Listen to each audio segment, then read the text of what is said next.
In part 2 of chapter 4, we'll start looking at the makeup of the periodic table. In particular, we're going to look at metals, nonmetals, and metalloids, the groupings of the periodic table. So when we look at a periodic table, this is a simplified version of one. You'll notice it only has atomic numbers and symbols on it.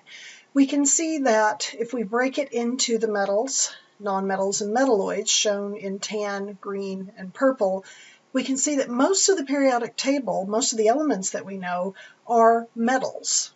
And we'll look a little bit at properties of metals in a minute. The ones in green, so notice that we move to the right of the table and up the table. This whole corner here are the nonmetals. And then we have this strip shown in purple of the metalloids. And as you can imagine, metalloids are somewhere between metals and nonmetals in their properties. Just a quick note here. Notice that we have numbers up to 118. Theoretically, we could keep going as high as we're able to make elements. Remember, there are only about 90 or so naturally occurring elements. All the ones above that are man-made elements. And notice there's some gaps in here. We see some symbols. There isn't one for 113 or 115. 117, we have a couple of stars. This is one that is actually currently under review by the board that reviews elements, and they're trying to decide if this one has been synthesized and in existence long enough to qualify as being listed on the periodic table. Just an interesting thing, all of the theoretical elements that have not yet been verified by the IUPAC committee are given names based on their number. So right now 117 is named unseptium, UNSEPTIUN, and the un is 1 and then septium, sept 7. So that's the system that they use. So 113 would be ununtritium or ununpentium. So 117 currently has that name, but if they decide that it's a real element, then we're going to get a new one right here on the periodic table. So there's something to watch for. All right, so let's look at the properties of each of these things in turn. So typical properties of a metal. What do we know about metals? Well, since most of the elements on the periodic table are metals, we probably should know something about them. They tend to occupy the left side of the periodic table, and all metals tend to have some properties in common. So for example, metals tend to be good conductors of heat and electricity. We know that we can take a piece of metal and pound it with a hammer, and instead of it shattering, it will flatten out into a sheet. That is known as malleability. We can take a piece of wire and pull it on both ends, or I'm sorry, a piece of metal. So if we take a metal rod and pull it on both ends, we can draw it out into a wire. That is known as ductility. Very often metals will have a shiny appearance, unless they're corroded, unless they've been sitting out in the atmosphere. They tend to be shiny, which we call a lustrous appearance. And so these three, or these four, you probably know those, but one you may not know is that metals tend to lose electrons when they undergo a chemical change. So metals are not the same anymore once they undergo a chemical change. They're going to look a little different, and we'll be looking at that later in chapter 5. All right, nonmetals. Well, unlike the metals, which all tend to have fairly similar properties, nonmetals vary. We already said they occupy the upper right side of the periodic table. They were up in that right-hand corner.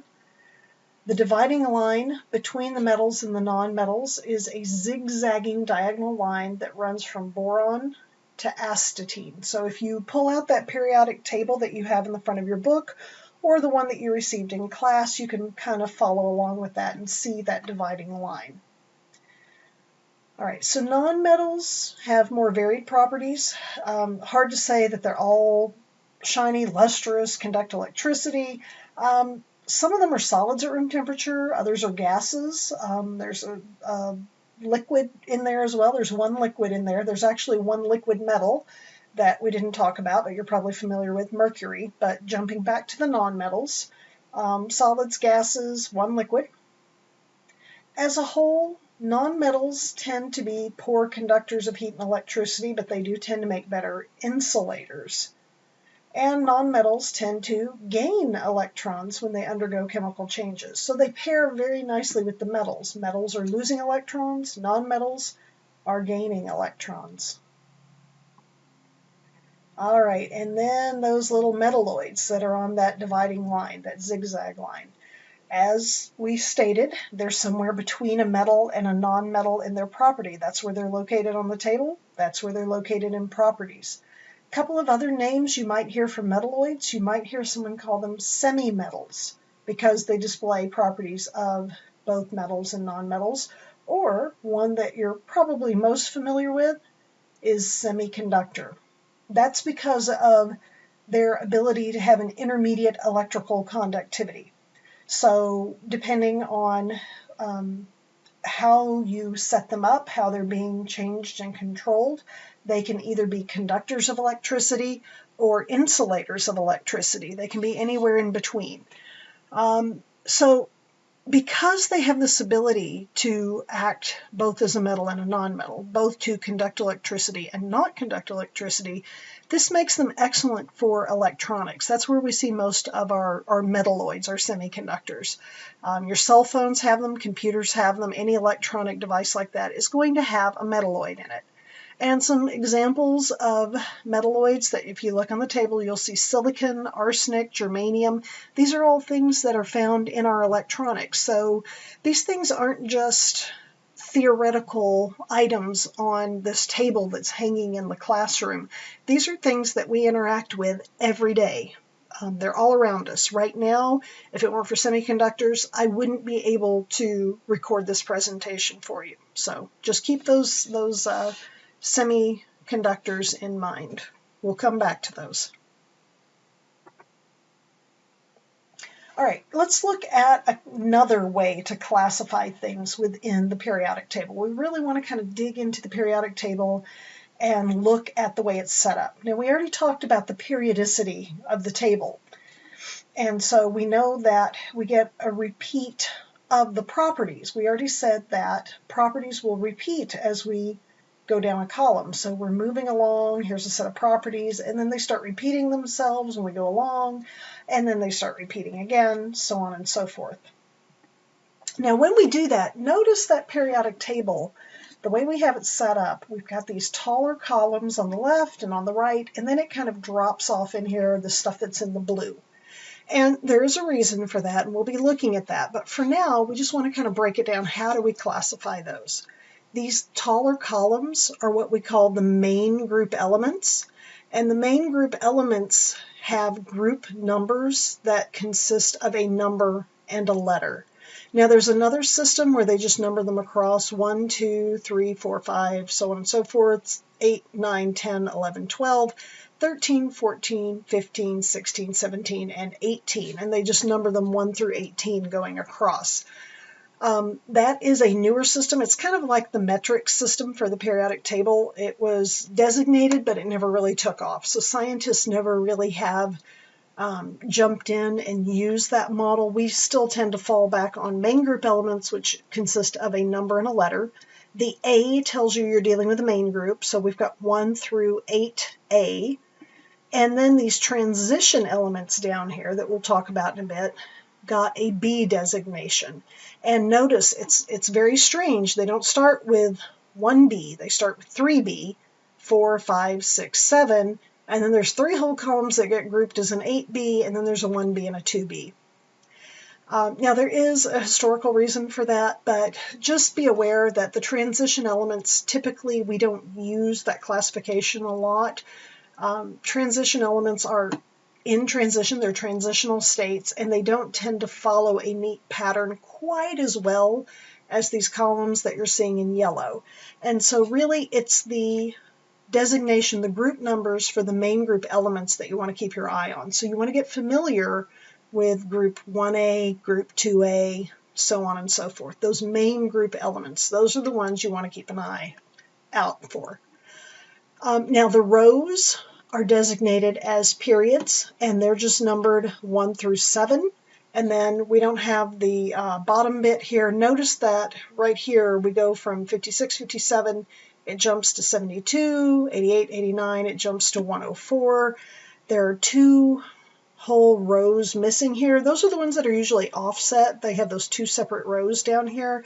That's done conventionally just to make the periodic table fit on a page, just to make it neat, because you can imagine if we had to split this thing apart right here and put those 2 columns in, how long this periodic table would be, how wide it would be on the page. We wouldn't be able to fit it in as neatly. So that's just been a convention to offset those 2 rows and get everything on one page. But be aware that they are in there. So they are part of period 6 and period 7. They're not periods 8 and 9. They're not separate periods. Okay, so at this point, we're up to 7 periods. If we ever get above element 118, we get 119, 120, which possibly we do, then we would go into an 8th period. Okay, so now let's go back and look at those main group elements, the ones that were in yellow on the previous slide. Transition metals, and these slides kind of jump around with all these different colors, so the colors don't really mean anything. They're just helping to highlight the groups that we want to look at. But right now, transition metals that are in tan, and then these 2 rows down here, lanthanides and actinides in gray, just set those aside for now. Don't worry about those, and focus on these main groups. So group 1A and 2A, and then we're going to jump over in 7A and 8A. So the column that's mostly pink, the column that's orange, the column that's blue, and the column that's green. These are main group elements that have special names to the groups. Group 1A is known as the alkali metals. Everything in that column, other than hydrogen, notice that it's a slightly different color. It's a special case in and of itself, but the rest of them are all the same color. They all have similar properties. 2A are the alkaline earth metals. Okay, so all of these share properties. Over here, group 7A are the halogens, so these all have similar properties. And then group 8A are the noble gases. And we're going to look at those 4 main group elements, groups of elements in turn. Those all have particular sets of properties. Now, again, all of these that are in purple, they share properties, but not quite as strong as those other 4. So we're going to focus on those 4. All right, so let's start with the alkali metals. These are some of my favorites. Those are the ones that are in that very first left-hand column of the periodic table. Okay, now these alkali metals tend to be very reactive, and let's look at how reactive they are. We've got a video here. Let's see if we can get this to play.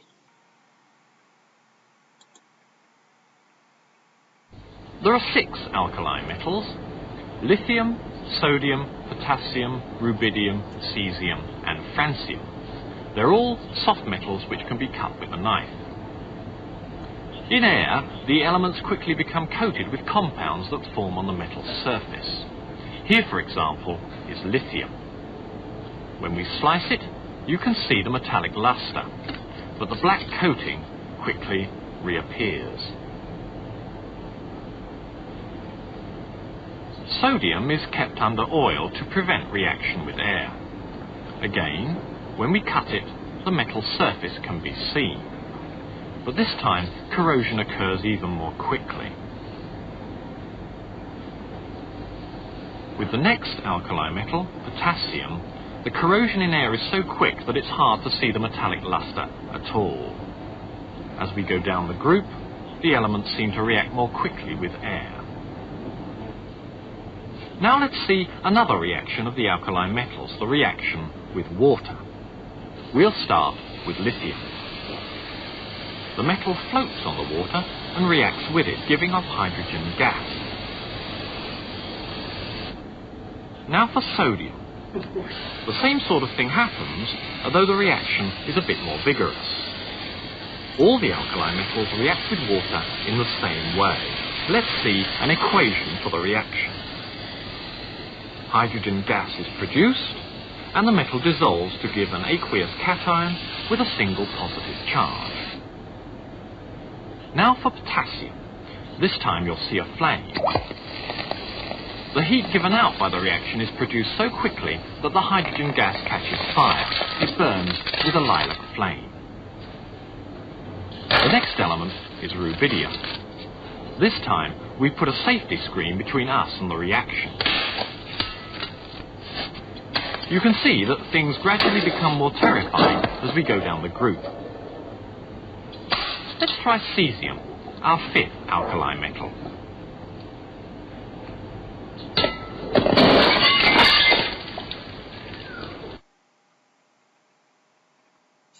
So hopefully that gives you some idea of the reactivity of the alkali metals. Very, very reactive.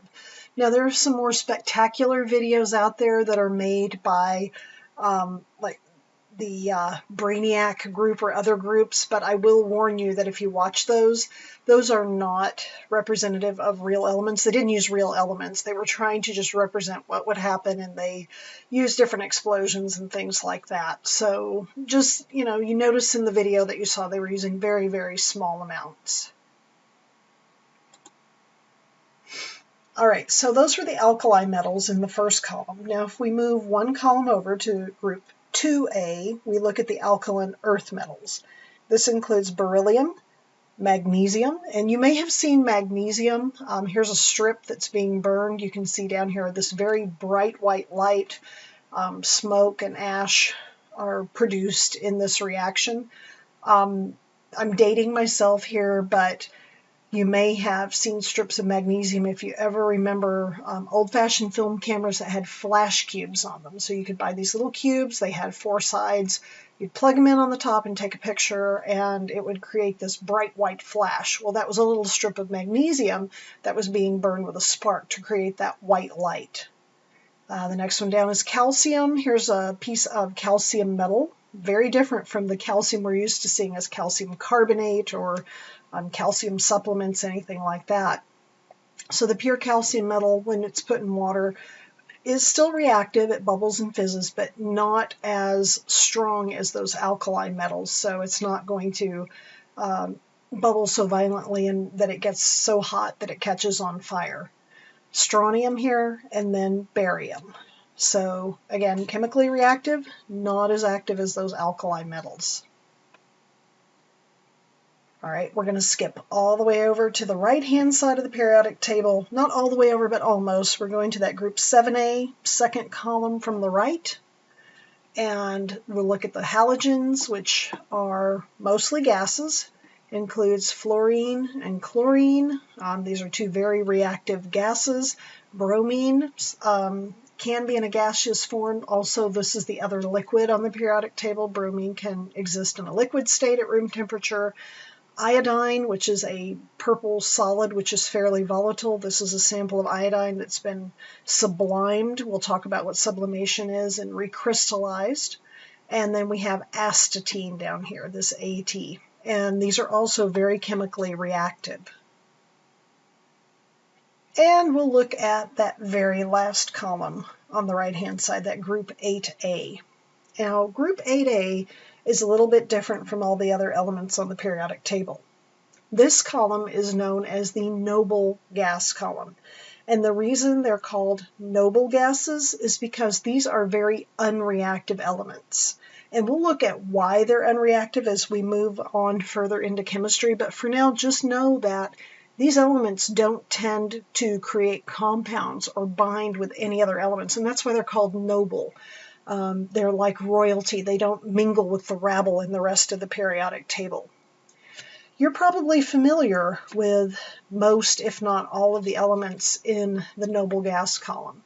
So the very first one we have is helium. You're probably used to seeing it in balloons. It's also used in a lot of medical testing. So if you've ever had an MRI, they use helium to keep the magnet cool in that they use for the imaging.